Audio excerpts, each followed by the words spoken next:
Hello mga manay, so ito na nga yung papel na ilulubog natin sa tubig para gawin uling.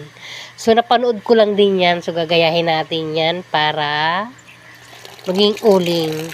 Dapat daw durog na durog yan, so dudurugin ko yan. Ayan, mayang konti.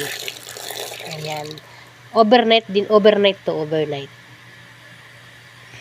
Ito na nga yung papel na binabad natin magdamag. Ayan, durog-durog na siya. Halos mapino na siya sa lambot. So, gagawin natin tong uling. Ganon-ganon. Napanood ko lang din to, ginaya ko lang din. I-try ko lang. So, ganang mano-manong gagawin natin ganyan. So, ito na nga, oh.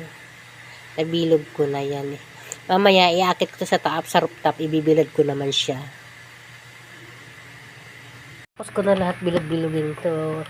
Papainitan lang natin to sa taas. Mamaya, nalagay ko sa taas para mainitan, matuyo siya. Add ko na siya dito sa taas, sa rooftop, kasi mainit dito sa taas. Para madaling matuyo, para masubukan natin kung magiging uling talaga to. Kung maganda. Ayan. Ilalapag ko siya sa lapag para madaling matuyo. Ayan. Tinaktak ko na nga or binuhos. Hiwalay-hiwalay natin para madaling matuyo siya. Kahapon ko lang din to naisip. Sabi ko subukan ko kaya wala naman ginagawa at saka ang daming papel dito sa amin na pantapon. So ayan, ginawa ko na siya. Tataray natin kung magiging uling talaga yan. Subukan natin yung pagtuyo na. Kunin na natin to. Pangatlong araw na to ngayon. Talagang pinatuyo ko talaga siya.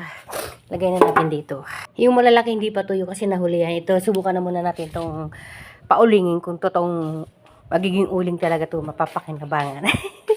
Hindi siya totally uling, kumbaga pang-alternate sa uling. Yan na nga, nagpapaamak na ako ng uling, pang ilalim lang yan, para umapoy siya. So, ayan. Marami ako dito. Itong pugo na to, hindi na namin ito ginagamit, stock ko lang to. Yan, may mga nyug din ako, pwede din yung panggatong, pag walang-wala. So, ayan na nga, ilagay na natin ito kung magiging uling talaga yan. Uling. Kung magkaapoy siya.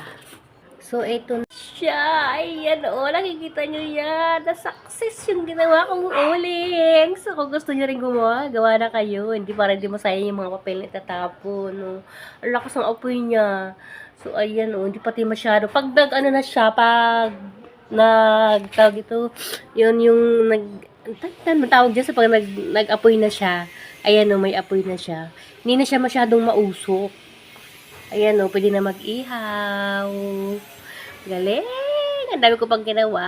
So, andyan na lang tayo mga manay. Follow and share naman. Success ang uling na.